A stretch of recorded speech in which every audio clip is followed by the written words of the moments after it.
Starting off, the names that I am looking at this week is Elohim.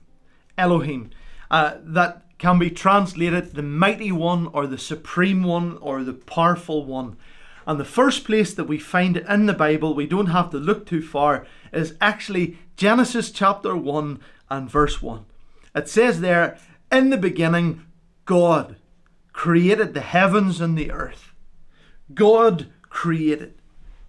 And so connected indeed to this idea of Elohim is one who can create, one who is the ruler, the one who is overall, the one who is supreme, the one who is mighty, the one who is powerful.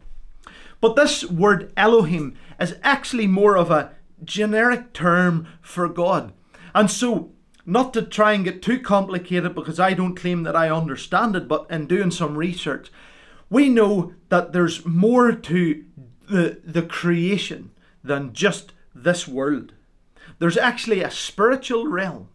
And in that spiritual realm, there's a lot of activity that you could delve into the Bible to find out more about. And there's dark spiritual activity and there's light spiritual activity. And we have God, who is the supreme ruler of them all. But this word Elohim could still be used to refer to other spiritual beings. And so people who claim that they are worshipping another God, they could be calling him Elohim. And so to try and illustrate this, the best illustration I found of using the word Elohim to refer to God, someone used the illustration of the word mum. And so we could be having a conversation and you could be talking about, say, Mother's Day.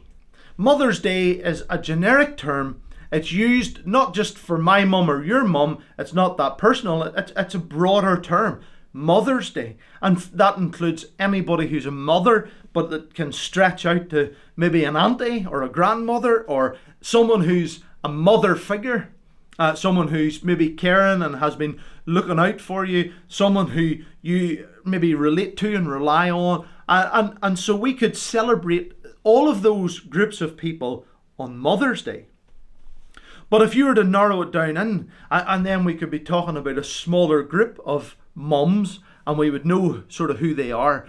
But the kid that comes along and says it's my mum's birthday on Tuesday, that kid we know is referring to its own mum, its personal, specific mother. We could talk about mums so generic, but we can talk about mum so personal and so close to home. And that's kind of this idea of Elohim, where it's used to refer to spiritual beings, where other people who don't know the God of the Bible could be referring to a higher power, a supreme power. They know, they have a spiritual sense. We were all born with it. God made us with it. And they have this spiritual sense that there is something bigger, there is something more, there's a higher power. They're not quite sure who or what it is, but they would refer to it as God, Elohim. And I'm sure you've lived long enough to experience that, where you have people who accredit things to God and they're not Christians. They maybe never even been to church before, but they know the term God as meaning someone greater. However, when you would use it, when you go to church and you hear the preacher or your minister or your pastor speaking about God, well, you know who they're referring to. They're referring to the God of the Bible. Like the idea of mum, we chat about mum in general, but depending on the person and the context, you know exactly who they're talking about when they say mum. So this word Elohim, specific but general, kind of all at the same time. But it was this word that God then uses to reveal more and more of himself. And that's why I'm excited about this week's teaching and about how we're going to journey through. And we're literally just scratching the surface. You could spend so much time and glean so much information and knowledge about God and get to know him so much better if you're to study this a bit further. But God starts throughout the whole of the Bible to reveal more and more of himself. Here in Genesis 1 and verse 1, we find out that God, Elohim, created the world. But we're going to learn more. And God actually reveals himself more. And so as we go through the week, there'll be different names for God. Like I think tomorrow I'm going to be talking about El Shaddai. God, this more general term, God, and then we're going to add something else onto it. Because God's going to reveal other aspects of his character. So that when we're talking about God, the God of the Bible, when we're talking about him, we're learning and knowing exactly about him. And learning about his character and his personality and why we can trust him and why we should get to know him more and more. So God is going to use this term to reveal more of himself. El something and a word after it. God of or God something. Okay? Another way that we see God reveal himself using this term Elohim, or the shortened version El, is actually through names. And in the Bible, names were so much more important than they are now. People were named to reveal things or to tell things about themselves and about their character. Names meant a lot. And we see in the Bible God revealing himself through names. And we can take, for example, Jacob, who wrestled with God, and God changed his name to Israel. Israel, who it means wrestled with or contends with God.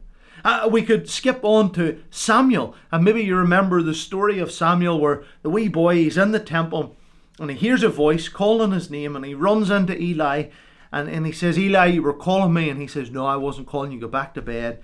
So he goes back to bed, and then he hears it again, so he goes back to Eli, and Eli says, no, it wasn't me, and he goes back in. And then he hears it the third time, goes into Eli, and Eli says to him, God's calling you. That's God speaking. So say, speak, Lord, your servant heareth. And so when God spoke to Samuel, the next time Samuel said that he hears him. And so we can see the name Samuel meaning God hears, or the Lord has heard. Samuel. Or then there's Elijah, Elijah. What does Elijah mean? The Lord is my God.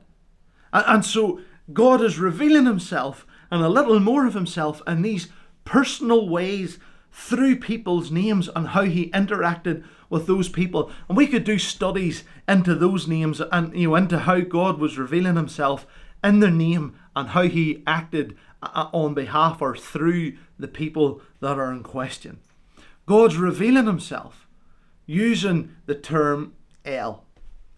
The third thing I want to mention is God continues to reveal himself even right into the New Testament. And as I was looking through some of this, I thought it was so encouraging. For all of the Old Testament, God has been revealing a little bit more of himself every time.